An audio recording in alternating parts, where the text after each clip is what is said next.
एक बहुत ही shocking plane crash. Air India की फ्लाइट AI-171 अहमदाबाद से लंदन जा रही थी। 240 से ज्यादा पैसेंजर्स और क्रू मेंबर्स इसमें बैठे थे और टेक ऑफ करने के सिर्फ 40 सेकंड बाद ही ये फ्लाइट बड़ी तेजी से नीचे डिसेंड करने लगी और लिटरली टेक ऑफ के 2 मिनट बाद ही ये प्लेन जाकर क्रैश कर जाता है गुजरात के रेजिडेंशियल एरिया में। ये पूरा इंसिडेंट इतना शॉकिंग इसलिए है क्योंकि इतिहास में इस स्पेसिफिक प्लेन टाइप के लिए ये पहला क्रैश है। ये एक बोइंग 787 ड्रीम लाइनर प्लेन था जिसका एक एक्सीलेंट सेफ्टी रिकॉर्ड है। आज तक इतिहास में ये प्लेन कभी क्रैश नहीं किया है। ड्रीम लाइनर की पहली फ्लाइट साल 2009 में उड़ी थी, आज से 16 साल पहले, और तब से लेकर आज तक कोई भी इस लेवल का हादसा इस प्लेन के साथ नहीं हुआ है। मैं जानता हूं बोइंग एज ए कंपनी का एक बहुत ही खराब ट्रैक रिकॉर्ड रहा है पिछले कुछ सालों में, जैसे कि उनके प्लेन टाइप B737 मैक्स, जिसमें कई सारे मैन्युफैक्चरिंग डिफेक्ट्स देखे गए और कई सारे प्लेन क्रैशेस भी देखे गए हैं पिछले कुछ सालों में, लेकिन ये वाला प्लेन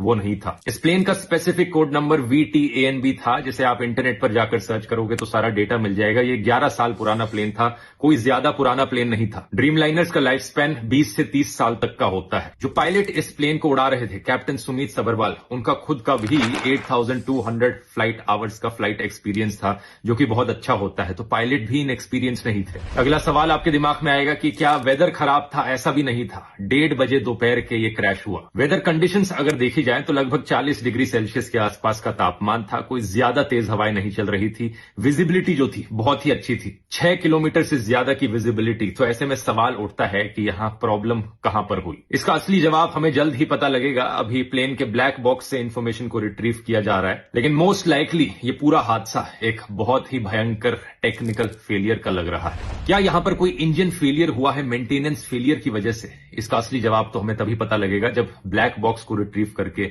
सारी इंफॉर्मेशन पब्लिक में रखी जाएगी। लेकिन सवाल यहां पर पूछे जाने चाहिए इन दो कंपनीज से, एयर इंडिया और बोइंग।